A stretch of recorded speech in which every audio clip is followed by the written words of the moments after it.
Hi everyone, how's it going? It's Wake Yautja here, or otherwise known as Yautja Hunter on Xbox Live, or simply just Yautja. And I don't know why I felt the need to say all that, but I just did, so there you go. What can you do? Alright, I hope everyone's having a great Easter holiday, and a happy Easter to everyone. Hope you all get lots of chocolate. Oh, don't be sick. Yeah, that wouldn't be cool. Alright, so what I want to do today, I want to talk about a few things. My main thing I want to talk about today is dreams, because I've been having some weird ass ones lately. And more importantly, I want to talk about reoccurring dreams and, why we have them. Well, not so much why we have them, but why I think we may be having them. And she has actually pulled out the pistol there. I keep forgetting I've got a sidearm and everything, because I'm so used to Black Ops 2 and, Ghosts having to get rid of all that crap just to have any kind of decent loadout. But I keep forgetting I got it. So that's one of the great, fantastic things about this game is being no perks. You don't have to, there's nothing that's you think you have to have. There's no crutch perks, nothing like that. It's just gunplay, plain and simple. Well, gunplay and Titans, obviously. Oh, speaking of Titans, quick tip here, guys. I know there's a lot of ogre spam in this game for some reason. I'm sure people will get over that soon. Which I tried to counter in this game by using a strider and trying to dash about all over the place. It wasn't all that effective, but it's one of them things I think where I have to have some practice at it. Right, now here's my tip. If you can unlock for the chain gun, the accelerator or the rapid fire, it starts out slowly at first and it's a little bit inaccurate, but then it speeds up to such an extent where it actually does a hell of a lot of damage. And if you can equip that on the Atlas or something like that, where you can take a little bit of punishment, but the Atlas is actually quicker than the ogre, so you can outmaneuver these ogres and have a constant stream of rapid fire on on their exposed points, on the shields and everything. It does take them down a hell of a. Let me try. Let me start again, guys. Sorry about this. It does take quite a lot out of them basically. So yeah, give that a try, and I'm sure you guys have worked that out already, but let me know what you think. Yeah, as you can see, it wasn't quite working out to plan here. I was trying to dash about, there was things in the way, and I ended up trying to... Yeah, I mean, luckily that was an auto Titan, so it wasn't too smart, but... You'll see later on, I mess it up completely, and... Yeah, so, anyway, I'm just trying to manoeuvre here, and trying to get... I decided to go after the ground troops instead. I think those are... What are they? Grunts? No, they're... Spectre things, sorry. Alright, so... The other thing I want to have a quick word about is... We had the PFA player nominations today for the Player of the Year, and why is everyone losing their minds over it? Just chill out, people. Yeah, you got Raheem Sterling and Daniel Sturridge in it, and yeah, they deserve a bit of recognition. And as does Aaron Ramsey. I'm not sure why Steven Gerrard's been nominated. I don't think he's been that great, but losing my shit over it.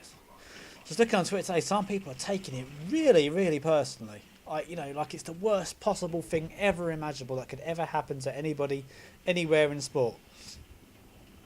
And come on, let's have a bit of perspective, guys. One of the worst things that's ever happened in sport. It was the anniversary of at the last weekend, and that of course was the Hillsborough disaster. So yeah, let's hope they get the families get the justice they're looking for, justice for the '96. With things like that, football rivalries and everything. I know it might seem a strange thing to say, but football shouldn't even be a consideration, and I'm sure to any kind of normal thinking person it wouldn't be. But you get some very strange people around, so yeah, what can you say? Alright, so let me get on to my original point. Now, I've been having some really weird ass dreams, and not only have they been weird ass, but they've also been like a reoccurring theme. Now, what happens is I'm one of the colonial marines, some aliens, and I finally run out of ammo on my pulse rifle and on my sidearm, and run out of every kind of ammunition imaginable. Now I don't know why I keep having these dreams, but it ends up a very violent confrontation where I'm actually fighting the xenomorphs, aliens, hand to hand combat. Kind of like the scene from Alien vs Predator, where the young Yautja is he's chucking the alien about, smacking it through walls and everything, And I'm tearing into these things, and I finally take on the Queen alien, barehanded, which obviously I probably wouldn't actually be able to do.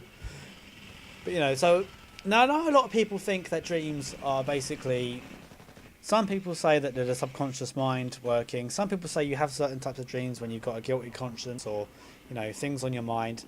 Other people just think it's just random shit. But, you know, I'm not sure what I think, really. You know, I think sometimes dreams are a way of working things out in your mind. You know, when you've got things on your mind and you're trying to work through them, you know, when you're stressed out or whatever it may be, you know, I think your dreams are, you know, giving you a sort of an alternative reality to actually work these things out. Yeah, so I don't know whether, you know, me having these dreams means I want to, you know, kick 7 shades of something out of somebody, which I probably do. You know, there's always people that, you know, you want to give you think, you know, if I could just give you a slap. You know, put it this way, nobody's above an arse whooping, as Chris Rock once said. You know, there's sometimes there's a reason to, you know, actually belt people. Just don't do it, you know, obviously, because you'll get yourself in trouble.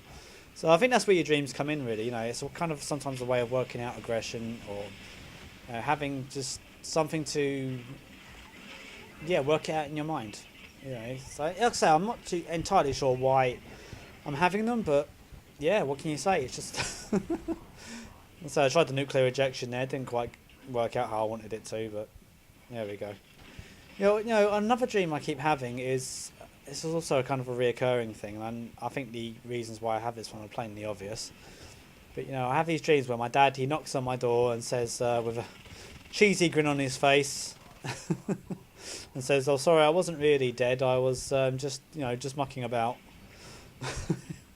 Anyway, he would give me a hug, and, you know, I'd be very emotional, and yeah, and I think obviously that means, you know, I miss my dad, but.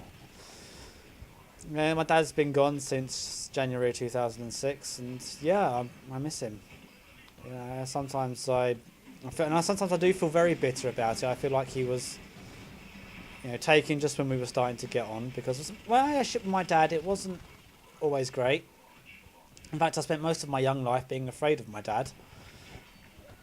But, you know, because he was very much, you know, very much a disciplinarian and very sort of old-fashioned about his way of bringing up children, and I resented him for it for a lot of years. But, you know, eventually, once I had children of my own, you know, my dad mellowed a bit. When I was 16, you know, obviously I had children after I was 16. When I was 16, I had a confrontation with my dad that eventually ended up in, we came to blows, put it that way. And, yeah, things kind of calmed down after that, because I think because my dad realised that I wasn't going to be, you know, sort of, not bullied, but I wasn't going to be, how can I put it? I wasn't going to be intimidated by that kind of parenting style anymore. You know, so, yeah, I do miss my dad, but, you know, that's just kind of some of the things, just something I wanted to talk about, and, you know, that's the pilot trying to rodeo my arse, and, yeah, go for me, son.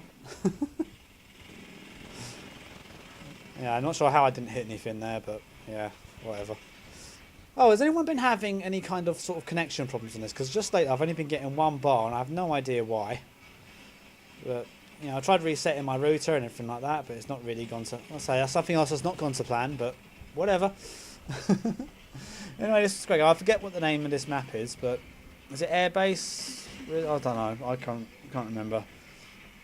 Yeah, no, there's some great maps in this game. There's not been any maps where I thought, I don't want to play this map, you know, I really want to get out of this and I want to bounce. But no, I've not really had that in this game yet. And yeah, I'm just really loving this game, but anyway, such is life. You know, see, I'm at the game now and just watching everybody else. I don't know what it takes to destroy these dropships. I know you can do it, but yeah, it doesn't really go well. Anyway, guys, thanks for listening, and if you've got all the way through that, then thank you very much. So if you like that, don't forget to leave a like and favourite and subscribe. That'd be cool. If you didn't like it, let me know why you didn't like it. Of course, as always, I'll try and do better. All right, thanks, guys. Thanks for letting me get off my chest. Have a great Easter weekend, and I'll see you